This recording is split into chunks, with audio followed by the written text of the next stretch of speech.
হর হর মহাদেব, জয় মা কালী। তো বন্ধুরা,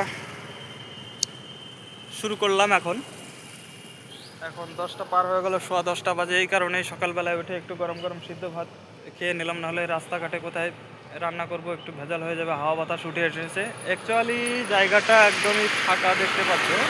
তো আমি এই কথাই বলবো, সবাই তোমরা যারা দেখছো বা সামনে থেকে দেখছো, আমি লাইভও করেছি, তোমরা একটু হেল্প করবে। আর গতকাল যেটা বলেছিলাম, এই দাদা আমার সঙ্গে আছে। দাদার নাম কি তোমার? অশোক দাস, অশোক দাস। অশোক দাস, তোমার বাড়ি মুর্শিদাবাদ, মানিকপুর। মানিকপুর পূর্ণিমাতা পূর্ণিমাতা আশ্রম। তো এই দাদাই সঙ্গে আছে। আর আমি তো বলেছিলাম গতকাল সাধু মহারাজ চলে গেছেন, এই দাদাই এখন থেকে সাথে থাকবে। দেখি কয়দিন থাকে। তো দাদাও বলেছে একটু সমস্যা আছে, কয়েকদিন থাকবে। তো মা যদি জানে, আর যেটা হয়, না হলে অন্য লোক দেখতে হবে। যাই হোক, বর্তমান দাদা আমার সাথে আছে। তো আজকে বেরিয়ে পড়ছি। তো এটাকে কী বলে, শেখদিঘি থেকে বেরিয়ে পড়ছি। ওই পেট্রোল পাম্পের ওই পাশে হোটেলে ছিলাম। তো যাই হোক, বেরিয়ে পড়লাম।